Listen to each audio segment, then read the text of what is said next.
हाँ, so next हम समझने वाले हैं standing waves on a string. जो स्ट्रिंग है उसमें स्टैंडिंग वेव क्रिएट होते हैं, तो स्टैंडिंग वेव जो क्रिएट होंगे फिक्स्ड एंड के अंदर, उसमें डिफरेंट डिफरेंट कॉन्सेप्ट्स हम समझते हैं। तो देखो different different concepts in the sense different different situations में उसकी फ्रीक्वेंसी क्या होगी, उसका टाइम पीरियड क्या होगा, वो सब हम देखते हैं।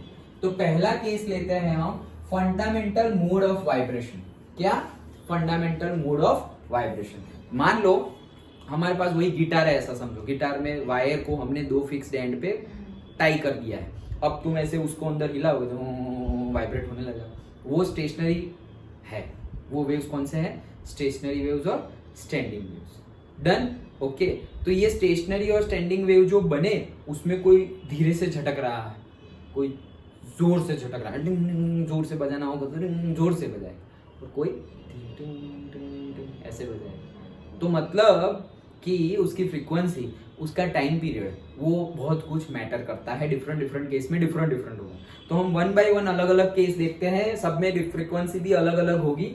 सो fundamental mode of vibration. Fundamental mode basic होता है, एकदम बेसिक।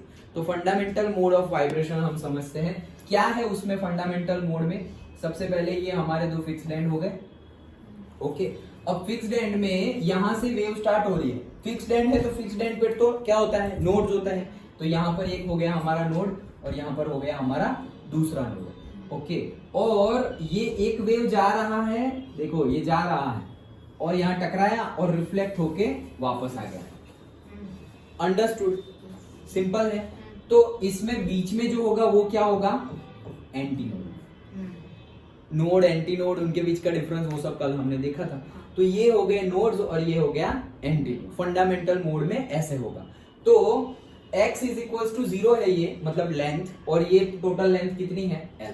तो ये l लेंथ कितनी, मतलब ये l लेंथ है, लेकिन फ्रीक्वेंसी के टर्म में वो कितनी होगी? तो हमें पता ही है ये n है और ये n है। तो n और n के बीच का, दो नोड के बीच का डिस्टेंस कितना था? λ/2 था। याद आया?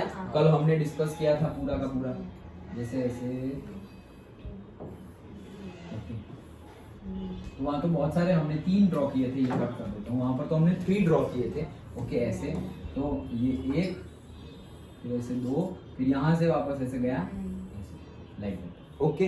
तो यहाँ एक नोड हो गया, ये दूसरा, ये तीसरा और ये चौथा, और फिर एंटी नोड ये 1, 2 और ये 3। अंडरस्टूड? ओके। तो उसमें हमने क्या देखा था कि दो नोड्स के बीच में, मतलब अगर पूरा का पूरा वेव है, यहाँ पे पूरा का पूरा वेव कौन सा कहलाएगा? पूरा वेव जो है वो कहलाएगा, देखो ये यहाँ, तो ये पूरा एक साइकिल हो गया, एक वेव ये हो गया। ये एक वेव की लेंथ कितनी होगी? लैम्डा। वेव की length, wave length. Done?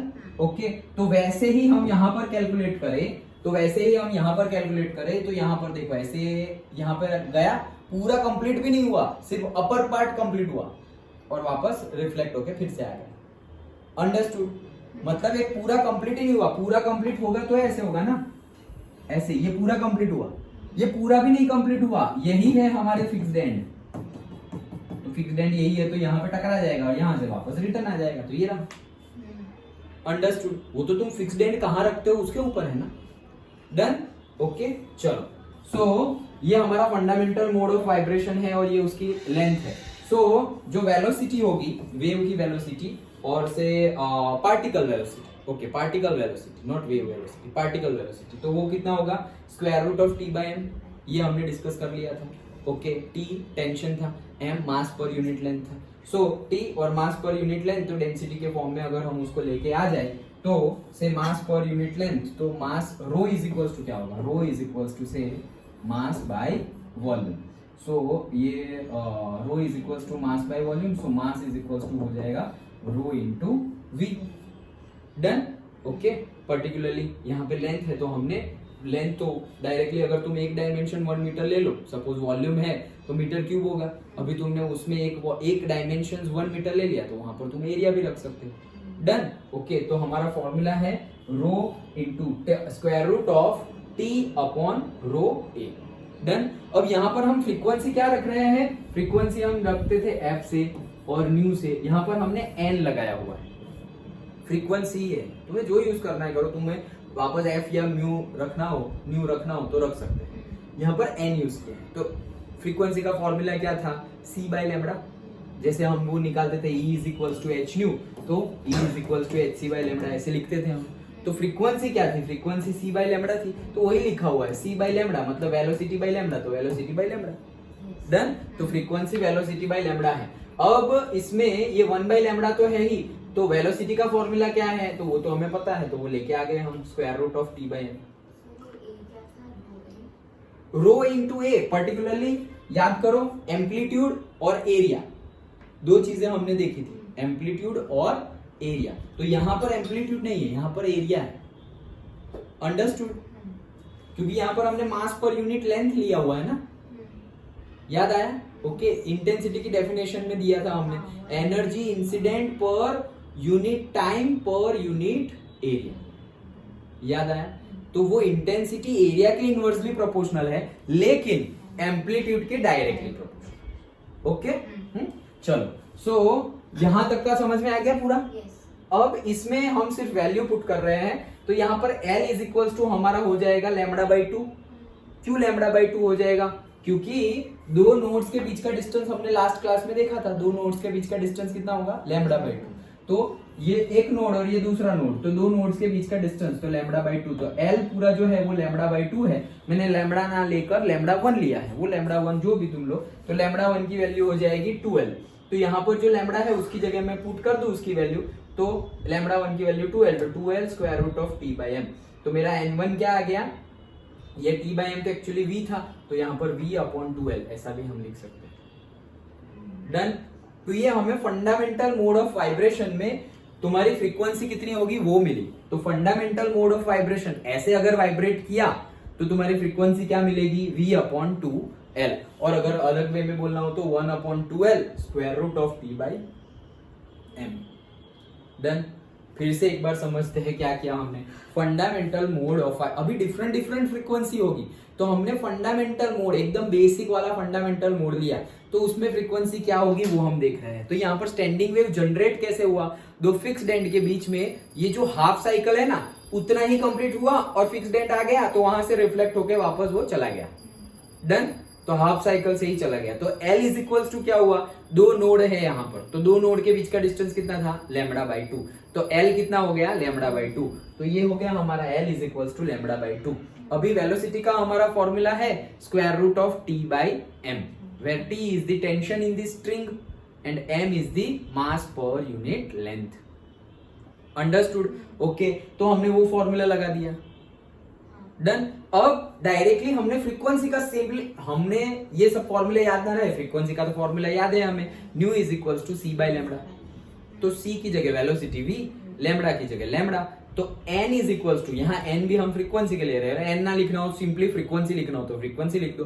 Frequency is equals to क्या आएगा हमारा, v मतलब वेलोसिटी डिवाइडेड बाय लैम्बडा। अच्छा, वेलोसिटी का ये फॉर्मूला है वो लिखना हो तो लिख लो square root of T by M. Lambda का फॉर्मूला अभी तो हमने निकाला, L is equals to lambda by 2 है, तो lambda is equals to 2L हो जाएगा, तो वो लैम्बडा की जगह 2L रखना हो तो रख दो। तो ऐसे दो फॉर्मूला हमें मिल जाएंगे। समझ में आ गया? पक्का? स्टेप बाय स्टेप समझते हैं, एक साथ समझेंगे, जैसे बुक में गिवन है तो कंफ्यूजन क्रिएट होगा, इसलिए स्टेप बाय स्टेप समझते हैं। फंडामेंटल मोड समझ में आ गया? ओके, आगे बढ़ते हैं। तो फंडामेंटल मोड के बाद अब हम नेक्स्ट देखते हैं सेकंड मोड ऑफ वाइब्रेशन। तो सेकंड मोड ऑफ वाइब्रेशन में क्या होगा, तो देखो यहाँ पर हाफ साइकिल में ही फिक्स्ड एंड आ गया था, फंडामेंटल मोड में हाफ साइकिल में ही फिक्स्ड एंड आ गया था। यहाँ पर हाफ साइकिल में फिक्स्ड एंड नहीं आया, पूरी का पूरा एक वेव कंप्लीट हुआ फिर रिफ्लेक्ट होके यहाँ गया। अंडरस्टूड? बेसिक डिफरेंस समझ में आया? फंडामेंटल हो तो तुम्हारा half cycle, half wave complete हो रहा है, वहीं पे फिक्स्ड एंड आ गया।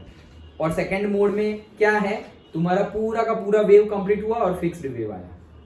अंडरस्टूड? ओके, तो पूरा वेव कंप्लीट हुआ, देखो दिखाई दे रहा है ना, ये पूरा वेव कंप्लीट हो रहा है, ये देखो ये स्टार्ट हुआ और ये पूरा वेव कंप्लीट हो गया, अब रिफ्लेक्ट होके वापस आएगा। इसके पहले क्या था, इसके पहले यहीं पर फिक्स्ड एंड था, तो यहां से स्टार्ट हुआ, ये रिफ्लेक्ट हो गया। सिंपल है? ओके, तो this is the second mode. अच्छा, तो सेकंड मोड में देखो अगेन ये नोड और ये फिक्स्ड एंड पर तो हमेशा नोड ही होगा, वहां के पार्टिकल थोड़ी मूव करेंगे। तो ये नोड हो गया, ये नोड हो गया, मीन पोजीशन पर भी नोड होगा, तो बीच में है हमारा एंटी नोड, यहाँ पर भी बीच में है हमारा एंटी नोड, और टोटल लेंथ L ही है। ओके, अब तो ये पूरा वेव कंप्लीट हुआ ना, तो L इज इक्वल्स टू क्या आएगा, लैम्बडा वेव लेंथ आएगी, क्योंकि पूरा वेव कंप्लीट हो रहा है। वहां पे हाफ वेव कंप्लीट हो रहा था तो हमने लैम्बडा बाई 2 लिया, यहाँ पर पूरा वेव कंप्लीट हो रहा है तो लैम्बडा लेंगे। डन, बेसिकली सब समझ में आ रहा है ना। Okay, so L is equals to lambda 2, नाम दिया है lambda 2, otherwise L is equals to lambda आ जाएगा, हमारा पूरा वेव कंप्लीट हो रहा है तो। अच्छा, अभी फ्रीक्वेंसी का same formula, frequency is equals to velocity divided by lambda. Done, तो velocity divided by lambda, velocity का फॉर्मूला वही formula square root of T by M, lambda का formula lambda is equals to, तो L है तो directly L, तो हमारी second frequency आ गई, सेकंड मोड ऑफ वाइब्रेशन के लिए फ्रीक्वेंसी क्या आ गई, 1 by L square root of T by M. Simple है। डन। ओके, वैसे ही अभी थर्ड मोड देखो, तो थर्ड मोड के लिए, थर्ड मोड ऑफ वाइब्रेशन के लिए देखते हैं। तो अब देखो यहाँ पर क्या हो रहा है, पहले हाफ साइकिल कंप्लीट हो रही थी, फिर फुल साइकिल कंप्लीट हुई, और अब फुल साइकिल के बाद वापस एक नेक्स्ट हाफ साइकिल कंप्लीट हो रही है। ओके, तो ये थर्ड मोड ऑफ वाइब्रेशन है। फोर्थ मोड ऑफ वाइब्रेशन में क्या होगा, पूरी की पूरी 2 साइकिल कंप्लीट हो जाएगी। सिंपल है, ऐसे ही आगे बढ़ता रहेगा। तो देखो यहां से ये देखो, ये एक वेव, एक साइकिल कंप्लीट हो गई यहां तक, और हाफ और अब रिफ्लेक्ट हो रहा है। डन। अब यहां पर निकालते हैं तो नोड कितने हैं, तो देखो ये एक और ये दो नोड तो फिक्स ही है। अब जहां जहां मीन होंगे वहां वहां पे नोड होंगे, तो ये एक नोड है, ये एक नोड है, देखो ये आया यहाँ पे नोड, फिर यहाँ पर नोड, ऐसे फिर वापस नोड नोड, तो 1 2 3 4 4 नोड हो गए। बीच बीच में हमारा एंटी नोड है जहां पर हमें मैक्सिमम एम्पलीट्यूड मिल रहा है, तो ये रहा एम्पलीट्यूड, ये रहा, सॉरी एम्पलीट्यूड बोल रहा हूँ, anti node anti node anti node. Done. Stationary wave में जितने नोड्स होंगे उससे कम ही एंटी नोड होंगे, क्यों, क्योंकि एंड वाले तो नोड्स है, तो उससे कम ही होंगे, कभी एंटी नोड ज्यादा होंगे नहीं। ये भी ट्रू और फॉल्स में पूछ सकते हैं। अंडरस्टूड, पक्का समझ में आ रहा है ना। ओके, चलो नाउ यहां से अभी तुम लेंथ निकाल लो, तो एक साइकिल कंप्लीट हुई तो कितनी लेंथ हुई, लैम्बडा, एक वेव लेंथ कंप्लीट हुई एक साइकिल की। अभी दूसरा और एक जा रहा है, मतलब लैम्बडा प्लस लैम्बडा बाई 2 आ रहा है, टोटल एल कितना है, lambda plus lambda by 2। Simple है, पक्का। और तुम वैसे भी सोच सकते हो, कैसे, 2 नोड के बीच का डिस्टेंस। ओके, तो 2 नोड के बीच का, ये एक नोड और ये दूसरा नोड, तो 2 नोड्स के बीच का डिफरेंस कितना था, लैम्बडा बाई 2 था, याद हो तो। 2 नोड के बीच का डिस्टेंस कितना था, लैम्बडा बाई 2, तो ये लैम्बडा बाई 2, यहां से यहां का लैम्बडा बाई 2, यहां से यहां का भी लैम्बडा बाई 2, यहां से यहां का भी लैम्बडा बाई 2। ऐसा ही हुआ ना। ये मैं क्या लिख रहा हूँ, लैम्बडा बाई 2। अच्छा, डन। ओके, तो वैसे ही lambda by 2 plus lambda by 2 lambda, lambda plus lambda by 2 2 lambda plus lambda divided by 2, that is 3 lambda by 2। तो टोटल एल कितना आ गया, 3 लैम्बडा बाई 2। सिंपल है।